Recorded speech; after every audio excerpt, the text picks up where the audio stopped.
My name is Evelyn Brooks, and I've spent most of my life listening to voices that needed to be heard. Some stories arrive in whispers, some in shouts, and some, like the one I'm about to tell you, arrive in a shoebox full of train tickets and a letter that starts with the words, "My grandfather never told anyone about the summer of 1972. That letter came to me in the spring of 2001, sent by a woman named Alice Hartford from Boston. Inside the envelope was a photograph of an old man standing on a train platform, holding a violin case, smiling at the camera like he had a secret. The old man's name was Henry Hartford. He was 83 when that photo was taken, just 2 weeks before he died. And according to Alice, he'd spent the last 3 decades of his life doing something extraordinary that his family only discovered after he was gone. Henry Hartford was a music teacher. Born in 1915 in a small town in Vermont, he'd taught violin to children for 47 years. He wasn't famous. He never played in an orchestra or recorded an album. He just taught kids how to hold a bow, how to read sheet music, how to make something beautiful out of 4 strings and a piece of wood. He retired in 1980 at 65. His wife, Margaret, had died 2 years earlier from breast cancer. His 3 children were grown and scattered across the country: Daniel in Seattle, Ruth in Chicago, and Thomas in Atlanta. Most people in that situation would settle into a quiet retirement, gardening, watching television, waiting for grandchildren to visit. But Henry Hartford bought a train ticket instead. On June 3, 1980, he boarded an Amtrak train in Burlington, Vermont, with his violin case and a small suitcase. He didn't tell his children where he was going. He just left a note on the kitchen table that said, "Gone to play music. Back in 3 months. Don't worry about me. Love, Dad." His children called him worried. Henry just laughed and said he needed an adventure. They thought he was grieving, processing Margaret's death in his own way. They figured he'd visit some national parks, maybe see some old friends, come home refreshed. They had no idea what he was really doing. That first summer, Henry traveled to 12 different cities across America, not the big cities, not New York or Los Angeles or Chicago. He went to small towns that most people drive through without stopping, places like Winona, Minnesota, Garden City, Kansas, Flagstaff, Arizona, Bozeman, Montana. And in every town, he did the same thing. He'd find the local hospital, walk into the children's ward, ask if he could play violin for the kids. Most hospitals said yes, some said no, citing policy or insurance concerns. Henry never argued. He'd just thank them politely, ask if they knew of any other nearby hospitals, and move on to the next town. But in the hospitals that let him in, something magical happened. Henry would set up a folding chair in the common room, or the hallway. He'd open his violin case, a battered brown case covered in travel stickers from places Margaret had dreamed of visiting, and he'd play old folk songs, lullabies, Disney songs, Beatles songs, Johnny Cash, Patsy Cline, whatever the kids wanted to hear. He didn't charge money. He didn't ask for recognition or even a meal. He'd play for 2 or 3 hours, sometimes 4 if the kids kept requesting songs. Then, he'd pack up his violin, write down the names of any children who'd asked, and move on to the next hospital, then the next town, then the next state. At the end of that first summer, Henry came home to Vermont. His children visited for Labor Day weekend. They asked where he'd been, what he'd seen. Henry showed them postcards from Montana and Arizona. He talked about the trains, the landscapes, the small diners where he'd eaten pie. He mentioned, almost casually, that he'd played violin at a few hospitals along the way. "That's nice, Dad," Ruth had said. "I'm sure the kids loved it. They thought it was a one-time thing, a retired man's adventure, a way to process grief after losing his wife." But the next summer, Henry bought another train ticket, and the summer after that, and the summer after that. For 22 years, from 1980 to 2002, Henry Hartford spent 3 months every summer riding trains across America, playing violin in children's hospitals. His children knew he traveled. They knew he played music, but they didn't know the scale of it. They didn't know he was visiting 30 hospitals every summer. They didn't know he was keeping meticulous records of every child he played for. They found out after he died. In Henry's attic, Alice discovered 73 shoeboxes, each one labeled with a year and a region. Summer 1980, Western Route. Summer 1985, Southern Route. Summer 1992, Midwest Route. Inside those boxes were train tickets, hospital visitor badges, photographs, and letters.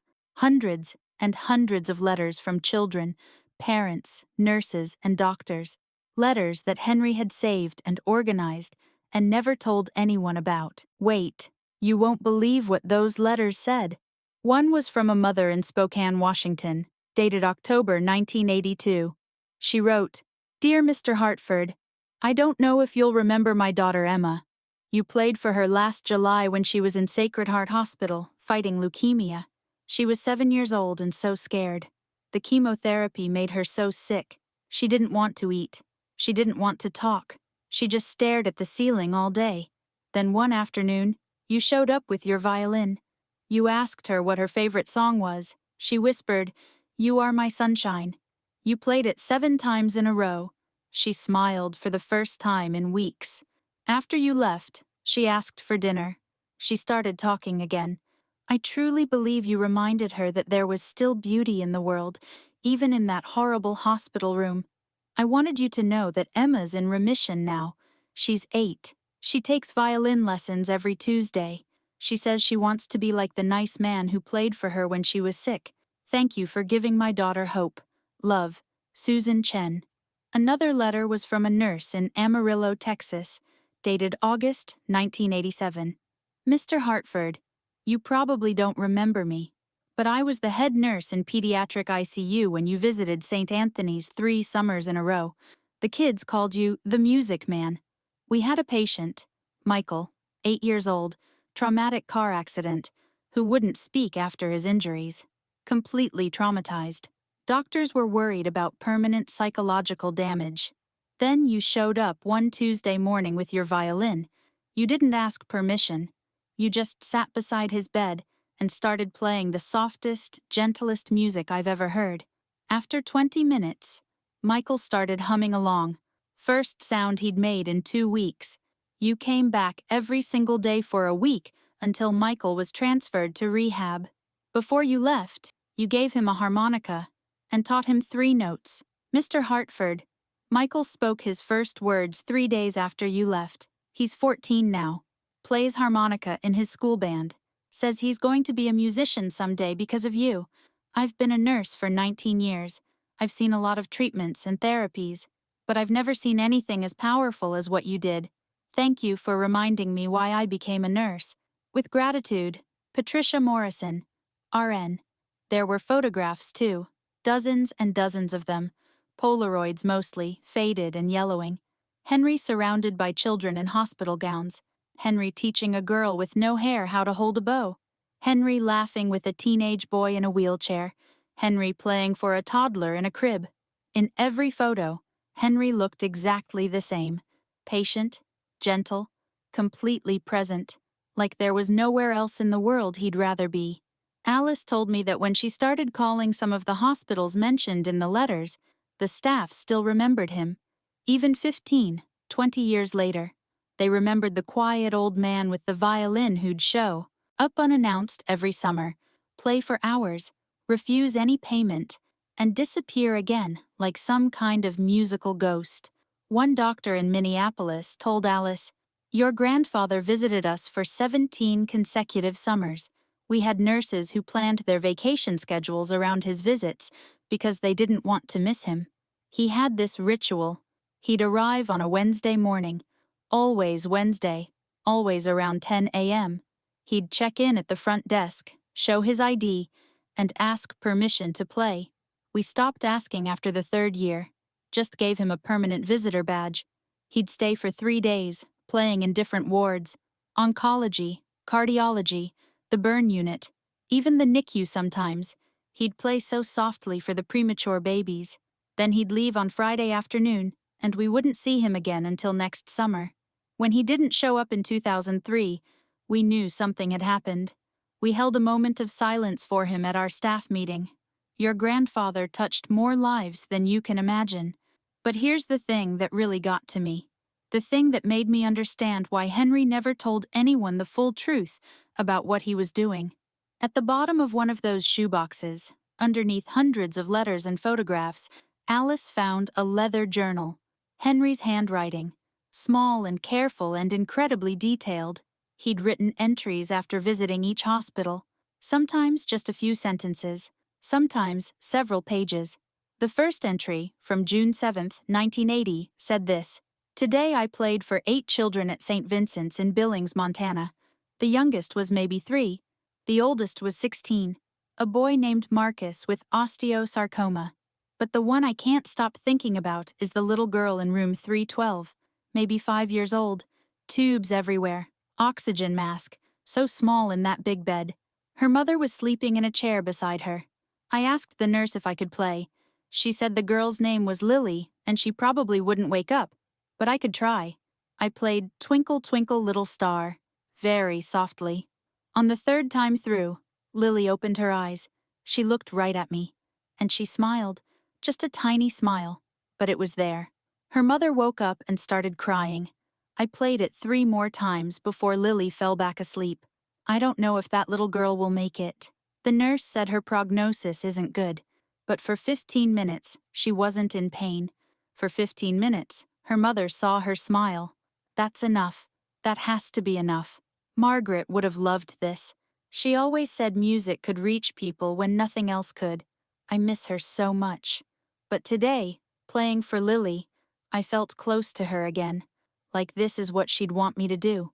I had to stop reading Alice's notes for a moment when she shared that with me, because suddenly I understood. Henry wasn't just playing music for sick children. He was staying connected to Margaret. Every note was a conversation with his dead wife. Every smile from a sick child was proof that the love they'd shared still mattered, still had power, still could change the world, even though she was gone. The entries continued, summer after summer. Henry wrote about children who recovered and children who didn't. He wrote about nurses who became friends. He wrote about the trains, the endless miles of American landscape rolling past his window. He wrote about loneliness and purpose and the strange grace of growing old. An entry from July 1985 said, "Met a boy today in Denver, Christopher, age 9, cystic fibrosis. He told me he's going to die before he's 20, said it matter-of-factly, like he was telling me the weather. Asked me if I was scared of dying. I told him the truth. I said I wasn't scared of death, but I was scared of not mattering, of disappearing without leaving anything behind." Christopher thought about that. Then he said, "But you're here now, playing music for me. That matters. Smart kid.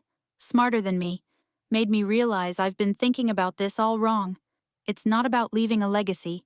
It's about being present, about showing up." Margaret understood that. She didn't teach kindergarten because she wanted to be remembered. She taught because those kids needed her right then, in that moment. I'm starting to understand why I'm really doing this. But the most shocking part was yet to come. In an entry from August 1990, Henry wrote something that changed everything Alice thought she knew about her grandfather. Today marks 10 years, 10 summers, 143 hospitals, roughly 2,000 children. I've spent over $30,000 of my retirement savings on train tickets and cheap motels and hospital cafeteria food. My children don't know. They think I'm just taking scenic train trips, maybe spending a little money on myself. They'd worry if they knew the truth. They'd say I'm being irresponsible with my savings, that I should be saving for medical care, for end-of-life expenses, for passing something on to them and the grandchildren. Maybe they're right, but I keep thinking about something Margaret said a month before she died. She was in so much pain. The cancer had spread everywhere, but she held my hand and said, "Henry, promise me you won't just wait around to die after I'm gone. Promise me you'll find something that makes you feel alive." I promised. And these children, these hospitals, this music, this makes me feel alive, more alive than I've felt since she died. So yes, I'm spending my savings. Yes, I'm probably being selfish, but I'm keeping my promise, and I think Margaret would approve. Alice told me she cried when she read that, because she'd always wondered why her grandfather's estate had been so small when he died. He'd been a teacher for 47 years. He'd been frugal, careful with money. He should have had more savings. Now she knew. He'd spent it all on train tickets and music and love. The journal entries continued through the 1990s. Henry's handwriting got shakier. His observations got deeper. He wrote about mortality more, about regret and redemption, and the strange mathematics of a life well lived. An entry from June 1995. Turned 80 today. Spent it on a train to Kansas City. Had a slice of pie at the dining car. The waiter asked if I was traveling alone. I said yes. He looked sad for me. But I'm not alone. I'm carrying Margaret with me. I'm carrying every child I've ever played for. I'm carrying 47 years of students who learned violin from me. How could I possibly be alone? Tonight, I'll play at Children's Mercy Hospital. Tomorrow, I'll move on to Topeka. Next week, Omaha. I used to think retirement meant slowing down, but I've never moved faster in my life. Every summer is a race against time, against my failing body, against the possibility that I'll die before I've played for enough children. I know that's irrational. There's no enough. There will always be more sick children, more hospitals, more need. But I have to try, because what else is the point? What else am I supposed to do with these last years? An entry from August 1998. My hands shake now. Arthritis. The doctor says it'll get worse. Some days I can barely hold the bow. But I keep playing. The children don't seem to notice. Or maybe they do, and they're kind enough not to say anything. Today in Albuquerque, a girl named Sophia, 12 years old, heart condition, told me I was the best violin player she'd ever heard. I laughed, told her I was probably the only violin player she'd ever heard. She said, "No, I've heard recordings, professional musicians, but you play different. You play like you mean it." That stopped me. Because she's right. When you play music for dying children, you can't fake it, can't hide behind technique or training. You have to mean every single note. You have to pour everything you have, all your love, all your pain, all your hope, into the sound. These children are teaching me how to be honest, how to be present, how to live like every moment matters, because every moment does matter. The last entry in the journal was from August 23, 2002. 2 months before Henry died. Alice said she read this one over and over, trying to memorize her grandfather's words. Played at Dornbecker Children's Hospital in Portland today. Room 408. A teenage girl named Maya with leukemia. She asked me how long I'd been doing this. I told her 22 years. She said, "Why? Why do you do it?" I've been asked that question hundreds of times. Usually I deflect, make a joke, change the subject. But Maya looked at me with those wise, sad eyes that sick children have, and I couldn't deflect, so I told her the truth. I said, "Because my wife died, and I was so angry at the world, angry at God, at fate, at cancer, at everything. And I had a choice. I could let that anger destroy me, or I could transform it into something else, something useful." Maya was quiet for a while. Then she said, "Did it work?" I thought about that. I thought about 2,000 children, 217 hospitals, 22 summers, $35,000 spent, tens of thousands of miles traveled. And I said, "Yes, it worked. I'm not angry anymore. I'm grateful." Maya smiled. "What are you grateful for?" she asked. And I realized, I'm grateful for all of it, the pain, the loss, the grief, because without it, I never would have found this. I never would have played for all these children. I never would have learned that the only way to heal a broken heart is to give it away, piece by piece, to people who need it more than you do. I'm 87 years old. My hands shake. I can't play as well as I used to. This might be my last summer. But if it is, that's okay. Because I kept my promise to Margaret. I found something that made me feel alive. And I desperately hope, that somewhere, some child heard my music and decided to hold on, decided to fight, decided that there was still beauty in the world worth living for. That's all I wanted. That's all I ever wanted. Henry Hartford died on October 14, 2002. Heart attack in his sleep. Quick and painless, according to the doctors. His violin was in its case beside his bed, like he'd just finished practicing. There was a train schedule on his nightstand. Routes for summer 2003 already highlighted. At his funeral, his children expected a small service. Henry had been a quiet man, a private man.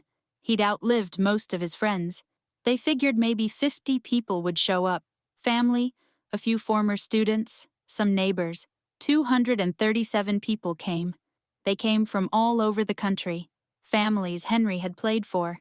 Nurses who'd worked with him. Doctors who'd watched him bring light into dark hospital rooms. Children, now adults, who remembered the old man with the violin who'd made them feel less alone when they were at their most vulnerable. Alice said the funeral director had to bring in extra chairs. Then extra chairs again. People stood in the back, sat on the floor, lined up outside in the October cold just to pay their respects. The service was supposed to last an hour. It lasted 3, because person after person stood up to share stories. Stories that Henry's own children had never heard. A man in his 30s introduced himself as Marcus, the 16-year-old with osteosarcoma from Henry's very first entry in 1980. He'd lost his leg, but survived. He was a high school music teacher now. Mr. Hartford played for me when I was convinced my life was over, Marcus said. I was 16, and they were amputating my leg, and I thought, what's the point? Who's going to want me? What kind of future do I have? Then this old man showed up with a violin, and he told me about his wife, how she'd died, and he'd thought his life was over too. But then he found purpose. He found meaning. He taught me that losing part of yourself doesn't mean you lose everything. I became a teacher because of him. A woman in her 40s spoke. Her voice shook. My son died when he was 6. Brain tumor. Henry played for him 3 days before he passed. My son couldn't speak anymore at that point. Couldn't really move. But when Henry played Somewhere Over the Rainbow, I saw his fingers twitch. Trying to conduct. Trying to make music even though his body was failing. After my son died, I didn't know how to go on. But I remembered Henry. I remembered that he'd lost his wife, and he'd found a way forward. So I started volunteering at the hospital. 15 years now. I read to the children who can't have visitors. I like to think my son would approve. I like to think Henry would too. Then Emma Chen stood up. She was 31 now, healthy, alive. She'd beaten leukemia and grown up and built a life. She introduced herself as the 7-year-old girl from Spokane, whose mother had written that letter in 1982. Mr. Hartford saved my life, Emma said, her voice clear and strong. Not medically. The doctors and nurses did that. But he saved me in a different way. When you're a sick kid in a hospital, you start to believe that's all you are. Sick, broken, different, other. You forget that you're also just a kid who likes music and sunshine and laughing. Then Mr. Hartford showed up, and he treated me like I was normal, like I was just Emma. And Emma liked, You Are My Sunshine. So that's what he'd play. He came back every day for 2 weeks, played different songs, taught me a few notes on the violin, made me remember that I was more than my diagnosis. When I got better, when I went home, I asked my parents for violin lessons. I've been playing for 24 years now. I teach music to children at an elementary school. Because of him. Because he showed me that music could be healing and joyful and connective, that it could remind us of our humanity when we're in danger of forgetting. Emma paused. She looked at Henry's closed casket, her eyes wet. Before Mr. Hartford died, I tracked him down, called his house, told him who I was, thanked him for playing for me when I was 7. You know what he said? He said, Emma from Spokane? With the smile? I remember you. How could I forget? 24 years later, with thousands of children in between. And he remembered me. He remembered my smile. That's the kind of man he was. Then Emma did something nobody expected. She opened a violin case, Henry's violin case, which the family had offered to her as a gift. She lifted out Henry's violin. the same one he'd carried for 22 summers across America, and she raised it to her chin. The room went completely silent. Emma played You Are My Sunshine, the same song Henry had played for her when she was 7 years old, and terrified, and bawled from chemotherapy, and convinced she was going to die. She played it perfectly, every note clear and true, and full of love. By the time she finished, there wasn't a dry eye in that room. Even the funeral director was crying. After the funeral, Alice became obsessed with understanding the full scope of what her grandfather had done. She took a month off work. She went through every shoebox, every letter, every photograph. She created a massive spreadsheet tracking every hospital Henry had visited, every city, every child he'd mentioned in his journal entries. The numbers were staggering. 217 hospitals across 41 states, an estimated 3,200 children, 22 years of summers, 66 months total, spent on trains, in waiting rooms, in sterile hospital corridors, bringing music to places that desperately needed it. Henry had spent approximately $35,000 of his retirement savings. He'd traveled over 100,000 miles by train. He'd played an estimated 2,000 hours of music, and he'd done it all quietly. No press, no recognition, no asking for anything in return. Just an old man with a violin and a promise to his dead wife. Alice started calling hospitals, tracking down nurses and doctors who'd worked with Henry, finding children, now adults, whose lives he'd touched. She talked to a woman named Patricia Morrison, the nurse who'd written that letter from Amarillo. Patricia was retired now, living in Santa Fe. She remembered Henry vividly. He was different from other volunteers, Patricia told Alice. Most volunteers come with an agenda. They want to feel good about themselves. They want recognition. They want to tell their friends they help sick children. Nothing wrong with that. We need volunteers. But Henry was different. He never talked about himself, never asked for thanks. He'd just show up, play music, and leave. One time I asked him why he did it. You know what he said? He said, "Because my wife believed that everyone has an obligation to reduce the suffering in the world, even if just by a tiny amount. This is my tiny amount." That's what made him special. He understood that he couldn't save every child, couldn't cure cancer, or fix broken bodies, but he could play music. And sometimes, for some children, that was enough. Alice talked to Dr. James Chen, no relation to Emma, who'd been a resident at Georgetown University Hospital in the late 1980s. He remembered Henry visiting for 5 consecutive summers. "I was young and idealistic," Dr. Chen said. "Thought medicine was about curing diseases, fixing problems, saving lives. Then I watched Mr. Hartford play for a 6-year-old girl who was dying. We'd done everything we could medically. There was nothing left to try. This little girl was scared and in pain, and she knew she was dying. Kids always know. Her parents were destroyed. I felt like a failure. Then Mr. Hartford sat down and played the gentlest music I've ever heard. And something shifted. The girl relaxed. Her breathing got easier. Her mother stopped crying. For 20 minutes, that hospital room wasn't a place of death. It was a place of beauty. Mr. Hartford taught me that medicine isn't just about curing. Sometimes it's about comforting, about bearing witness, about making sure people don't suffer alone. That lesson changed my entire career. I went into palliative care because of him." Alice talked to Michael, the 8-year-old boy from the car accident who'd stopped speaking. He was 32 now, married with 2 kids, working as a sound engineer in Austin. "I don't remember much from the accident or the hospital," Michael told her. "Trauma blanked out a lot of it. But I remember Mr. Hartford. I remember his violin. I remember the feeling of the music, not the specific songs, but the feeling. Safe, warm, like someone was telling me it was okay to exist again. The doctors said I had traumatic mutism, that I might never speak normally again. But the music got through when nothing else could. I started humming, then singing, then talking. My therapist later told me that music can access parts of the brain that trauma shuts down. Mr. Hartford somehow knew that instinctively. He didn't try to force me to speak. He just played until my brain remembered how to make sound. I owe him everything. As Alice collected these stories, she started to see patterns. Almost everyone mentioned the same things about Henry: his patience, his presence, the way he seemed to have infinite time for each child, even though she knew from his journal that he had a strict schedule to keep. They mentioned his smile, gentle and a little sad, like he understood suffering intimately. They mentioned his hands, knobby with arthritis in later years, but still able to coax beautiful sound from an old violin. And they all mentioned the same feeling, that for the time Henry was playing, nothing else mattered.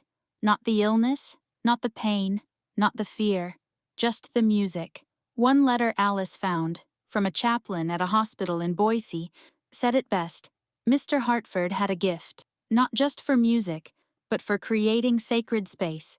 In a hospital, a place of science and medicine and stark fluorescent reality, he could create a pocket of transcendence, a place where suffering children could forget, just for a moment, what was happening to their bodies, where parents could hope, where staff could remember why they chose this brutal, beautiful profession.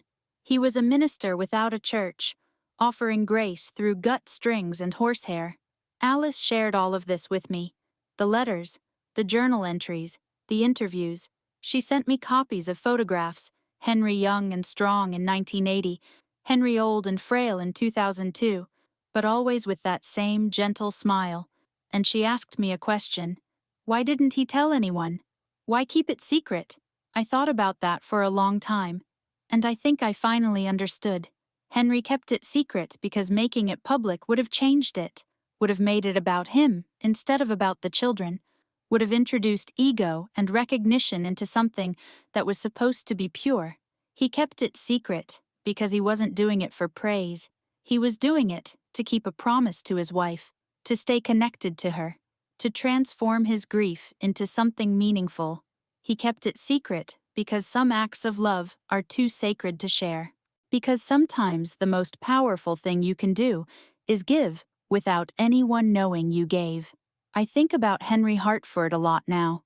I think about the fact that he spent 22 summers, nearly a quarter of his life after retirement, doing something that brought no money, no fame, no tangible reward besides the letters he saved in shoeboxes and never showed anyone. Just the knowledge that somewhere, a scared child felt a little less alone. That somewhere, a parent found hope. That somewhere, music created a moment of peace in a place designed to fight death. That's the kind of heroism nobody writes about. The quiet kind. The kind that happens in hospital hallways and train stations and waiting rooms. The kind that doesn't make headlines, but changes the world, one person at a time. Henry Hartford taught violin to children for 47 years in a classroom in Vermont. He taught them technique and discipline and how to read music. That was his job. That was his career. But he taught humanity to thousands of children in hospitals across America for 22 summers. He taught them that strangers can be kind, that beauty exists even in pain, that music can heal what medicine can't touch, that they mattered even when they felt invisible. And he taught all of us something too. He taught us that it's never too late to find purpose, that grief doesn't have to destroy you, it can transform you, that the most meaningful life isn't the one with the biggest achievements or the most recognition. It's the one where you show up, day after day, and do good simply because it's good. It's the life where you keep your promises, where you honor the people you've lost by living in a way that would make them proud, where you spend your savings and your strength and your remaining years not on comfort or security, but on love. Henry Hartford died without fame or fortune. His estate was small. He left no great works of art, no published books, no buildings with his name on them. But he left something more important. He left 217 hospitals full of people who remembered him, 3,000 children who grew up knowing that a stranger once cared enough to play music for them when they were suffering, countless parents who found moments of peace in the worst days of their lives, doctors and nurses who were reminded why they chose medicine. He left a legacy of presence, of showing up, of believing that small acts of kindness, multiplied over time, can change the world. Alice Hartford ended her letter to me with this: I used to think my grandfather lived a small life.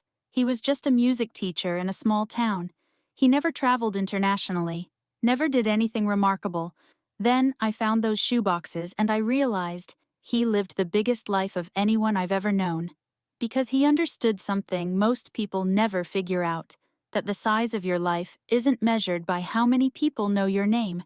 It's measured by how many people you touched, how much love you gave, how present you were in your own existence. She's right. My name is Evelyn Brooks, and this is the story of Henry Hartford, the music man who spent his retirement teaching children that even in their darkest moments, there's still beauty in the world. All you have to do is listen. Rest in peace, Henry. Thank you for showing us what love looks like when it's quiet and constant and pure. Thank you for keeping your promise. Thank you for giving your grief away, piece by piece, to children who needed hope more than you needed comfort. The music plays on.